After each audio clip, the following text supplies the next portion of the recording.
हाँ तो मेरे प्यारे छात्रों, आज हम आप लोगों को निर्देशांक ज्यामिति का वीवीआई वस्तुनिष्ठ प्रश्न बताने जा रहे हैं, जो कि आप लोगों को एग्जाम के लिए बहुत ही महत्वपूर्ण होगा। जिसको आप लोग एक बार बना के चल जाइएगा तो निर्देशांक ज्यामिति का कोई भी ऑब्जेक्टिव प्रश्न आप लोगों से नहीं छूट पाएगा, नहीं छूटेगा। और वो जो है आप लोग बना के आइएगा। जैसे कि यहाँ पे लिखे हुए हैं हम निर्देशांक ज्यामिति के वीवीआई वस्तुनिष्ठ प्रश्न। एक नंबर में है बिंदु -1 और 3 तथा -5, 7 के बीच की दूरी ज्ञात करना है। तो दूरी सूत्र से इसका क्या करेंगे, दूरी निकाल लेंगे। जैसे कि आप लोगों को दूरी सूत्र हम सूत्र वाला वीडियो में बताए थे कि x2 - x1 का होल स्क्वायर। तो x2 कितना है -5 और -1 का होल स्क्वायर। तो x2 कितना है -5 और -1 इसका क्या है whole square plus y2 -y1 का होल स्क्वायर, यानी कि 7 -3 का होल स्क्वायर। तो इसको जो हल करेंगे तो क्या हो जाएगा, -5 माइनस क्या होगा +1।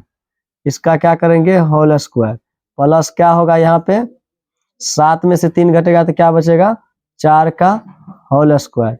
तो बराबर यहाँ क्या हो जाएगा, 5 में से जाएगा, एक जोड़ में है -5 है तो घट जाएगा तो क्या होगा -4 का होल स्क्वायर और +4 का होल स्क्वायर। तो 4 चौका 16 और +16 क्या हुआ, दोनों को जोड़ेंगे तो 32 होगा। तो 32 को क्या लिख सकते हैं 16 गुना 2, तो ये क्या होगा 16 गुना 2 तो 4 और √2 होगा। अब देखिए ऑप्शन में किस में है 4√2 इकाई। तो आपको देखिए ए ऑप्शन में 4√2 इकाई दिया हुआ है, तो इसका आंसर क्या होगा 4√2। उसके बाद है मूल बिंदु का निर्देशांक क्या होता है। तो आप लोगों को हम बताए हैं कि मूल बिंदु का निर्देशांक, जैसे ये देखिए ये हुआ x अक्ष, ये क्या हुआ y अक्ष, ये हुआ x डैश, इसको x डैश कहते हैं, x कहते हैं, इसको x डैश कहते हैं, इसको कहते हैं y, इसको कहते हैं y डैश। तो ये दोनों बिंदु काटता जहाँ पे है वो क्या है मूल बिंदु है। तो इसका निर्देशांक क्या होता है 0 0। तो आपका आंसर क्या हो जाएगा 0 0 कहाँ है, ऑप्शन नंबर डी में। तो आपका आंसर क्या हो जाएगा डी। उसके बाद कह रहा है एक्स अक्ष पर स्थित बिंदु का y नियामक डैश होता है। देखिए एक्स अक्ष पर जो है y नियामक क्या होगा 0 होगा। जैसे देखिए एक्स अक्ष पे, अब एक्स अक्ष पे जब इधर थोड़ा भी दूरी बढ़ेगा तब ना कोई होगा मान, इसी कारण एक्स अक्ष पे y नियामक क्या होगा 0 होगा। एक्स अक्ष पे y नियामक 0 होगा। तो ऑप्शन नंबर क्या होगा आपका ए में जो है 0 है, इधर क्या है -1 +1 और 2 है। तो ए का ऑप्शन क्या होगा आपका सही होगा। उसके बाद कह रहा है बिंदु 7 और 10 किस पाद में स्थित है। तो देखिए 7 का भी चिन्ह क्या है प्लस है और 10 का भी चिन्ह क्या है प्लस है। तो प्लस प्लस आप लोग को हम बताए थे कि प्लस प्लस क्या होता है प्रथम पाद में होता है। क्या होता है प्रथम पाद में। तो इसका चिन्ह क्या है प्लस प्लस है, तो प्रथम पाद में होगा। इसका आंसर क्या हो जाएगा ए हो जाएगा। उसके बाद जो है आपको 5वां नंबर में है कि y अक्ष पर सभी बिंदु का भुज होता है। तो y अक्ष पर भुज मतलब क्या होता है x नियामक का, कोटि मतलब क्या होता है y नियामक। तो अब देखिए कि यहाँ पे दिया है कि y अक्ष पर सभी बिंदु का भुज होता है। तो y अक्ष पर x नियामक क्या होगा 0 होगा। मान के चलिए x y अक्ष ये है, y अक्ष ये जो है, तो इस पे जो है क्या होगा x नियामक क्या होगा सभी जगह 0 होगा। तो यहाँ सवाल में कह रहा है कि y अक्ष पर सभी बिंदु का भुज होता है, तो भुज क्या होगा 0 होगा। उसके बाद है 6 नंबर सवाल में कि बिंदु -2, -5 का भुज है। तो भुज क्या होता है x नियामक होता है। तो यहाँ x नियामक क्या है -2 है। तो इसका आंसर क्या होगा ए हो जाएगा। अब हम इससे आगे बताने जा रहे हैं। तो 7 नंबर में है एक्स अक्ष से बिंदु 3, 5 की दूरी है।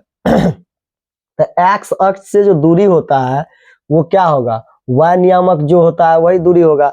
एक्स अक्ष से किसी भी बिंदु का दूरी जो होता है वो जो y नियामक होगा वही होगा। तो अब देखिए दूरी कितना होगा, y नियामक इसका कितना है 5 है। तो यहाँ पे क्या हो जाएगा आंसर इसका ए हो जाएगा। उसके बाद कहता है यदि बिंदु P Q R संरेख है तो के का मान। देखिए संरेख का सूत्र होता है, यदि कोई बिंदु पी क्यू आर संरेख है तो उसको जो है लिखना है आपको कि x1 into y2 minus y3 plus x2 into y1 minus y3 plus x3 into y1 minus y2 बराबर 0। अब देखिए कि x1 यहाँ पे कितना है, x1 आपको 2 है। यहाँ पे देखिए यहाँ पे है क्या 1 2 3, तो यहाँ क्या होगा 2 3 1 होगा, मतलब y3 माइनस y1 होगा। अब देखिए इसको क्या करेंगे बैठा देंगे, तो यहाँ क्या है x1 का मान क्या है 2 है, y2 का मान कितना है k है, y2 का मान k माइनस y3 का मान कितना है -3, तो माइनस माइनस क्या होगा +3। उसके बाद प्लस x2 का मान क्या है 4 है, y3 का मान क्या है -3, y1 का मान क्या है -3 होगा। उसके बाद आपको प्लस x3 का मान क्या है 6 है, y1 का मान क्या है 3 है और y2 का मान क्या है k है, बराबर क्या होगा 0। इसको हल करेंगे तो इससे क्या होगा k का मान निकल जाएगा। देखिए यहाँ 2 से गुना करेंगे क्या होगा 2k प्लस 6, ये जब 0 होगा 3 0 नहीं होगा -3 अब -3 है तो -6, अब 6 चौका 24, तो माइनस क्या होगा 24 प्लस 18 -6 के बराबर क्या होगा 0। अब देखिए के वाला को एक जगह कर लेंगे, संख्या को एक जगह, तो 18 6 क्या हुआ 24, और 24 प्लस और 24 माइनस क्या हो जाएगा 0, और -4 के बराबर क्या होगा 0। तो ये जो माइनस उस साइड जाएगा तो क्या होगा के बराबर क्या होगा 0। किस ऑप्शन में आंसर है 0 के का मान, आंसर इसका क्या हो जाएगा डी। उसके बाद है कि बिंदु ए का निर्देशांक है 0 -8 और बी का निर्देशांक है -12, 0 को मिलाने वाली रेखा के मध्य बिंदु का निर्देशांक, मतलब ये रेखा जो है दोनों ए बी के बीच का बिंदु जो है उसका निर्देशांक निकालना है। तो उसका निर्देशांक बीच के बिंदु का निर्देशांक का सूत्र होता है x1 प्लस x2 बटा 2 कोमा y1 प्लस y2 बटा 2। अब देखिए x1 यहाँ पे कितना है 0 प्लस -12, तो 0 अब प्लस -12 है तो प्लस -12 बटा क्या होगा 2 कोमा y1 का मान कितना है -8 और 0 है तो क्या होगा -8 जोड़ 0 बटा क्या होगा 2। अब देखिए -0 माइनस क्या होगा 12 बटा 2 कोमा -8 बटा 2, काटेंगे तो क्या होगा -6, यहाँ काटेंगे तो क्या होगा -6 और -4, तो -6 4 किस ऑप्शन में दिया हुआ है -6 और 4। यहाँ फंसाने के लिए देखिए 4 6 भी दिया है, यहाँ होगा आंसर क्या -6 और 4, तो आपका आंसर क्या हो जाएगा बी होगा। कहता है किसी त्रिभुज का केंद्र का निर्देशांक दिया हुआ है 3,0 और उनके दो शीर्ष का निर्देशांक दिया है 2 3 और क्या है 1 - 4 है, तो तीसरा शीर्ष मतलब तीसरा शीर्ष का निकालना है। तो आप लोगों को हम केंद्र का निर्देशांक का सूत्र बताए हुए हैं क्या कि x1 plus x2 plus x3 बटा 3 coma y1 3 coma y1 plus y2 plus y3 बटा 3।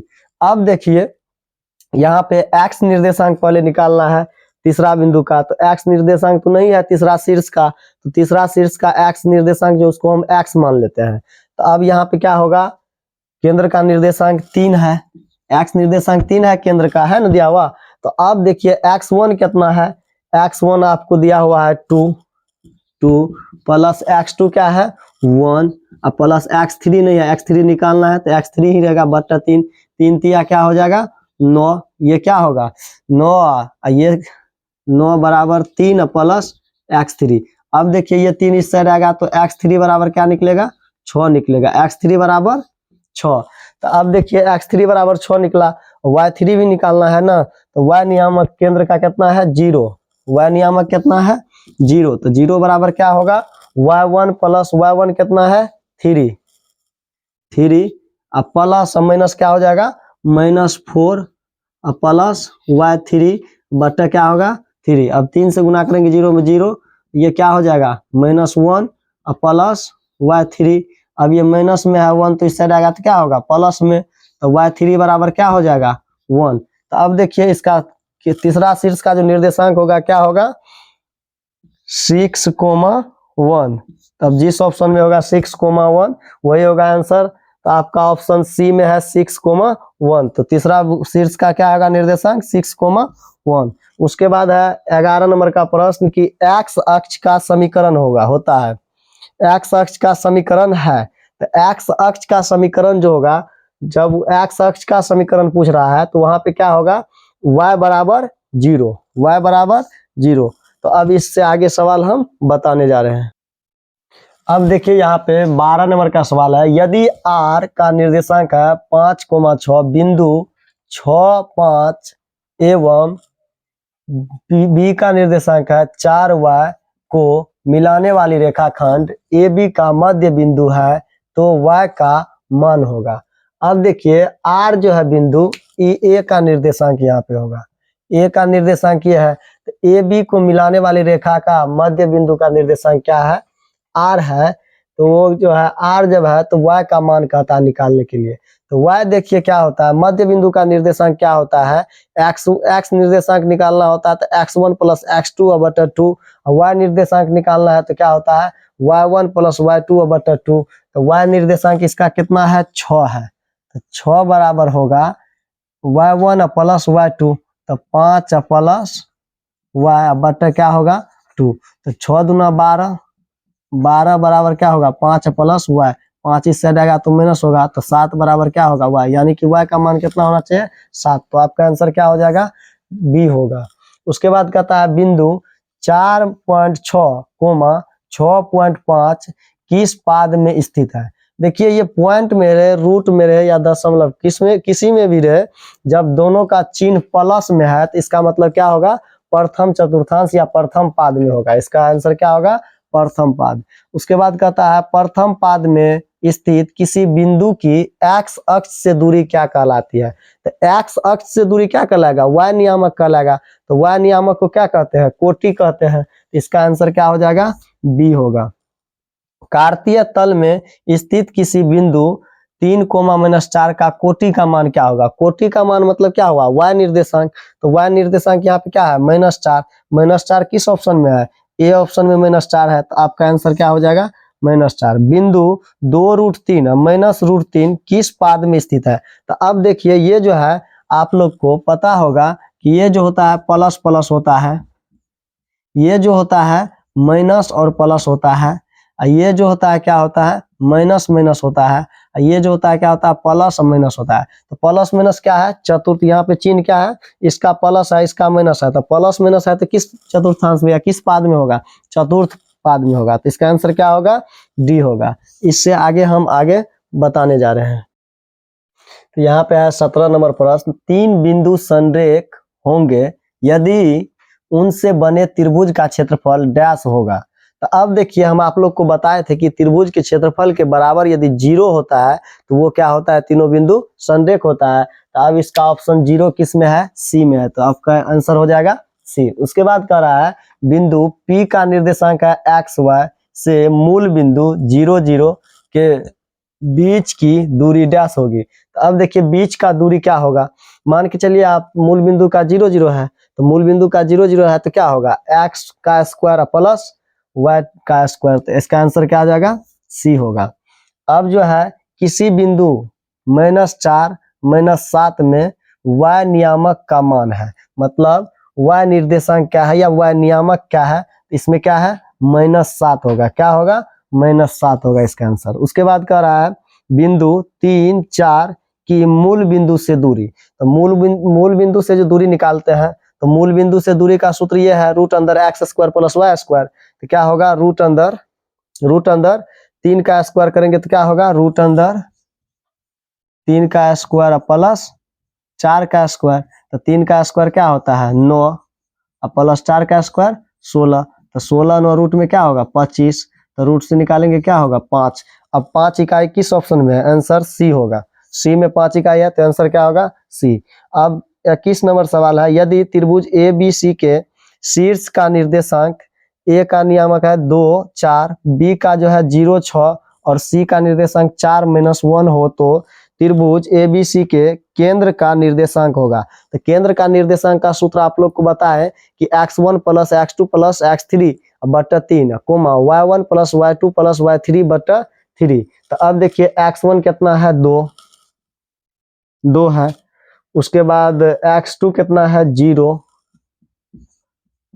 x3 कितना है 4 बटा क्या होगा 3 कोमा y1 कितना है 4, y2 कितना है 6, उसके बाद y3 क्या है प्लस होगा सूत्र से, अब माइनस में 1 है तो प्लस माइनस क्या हो जाएगा -1 बटा क्या होगा 3।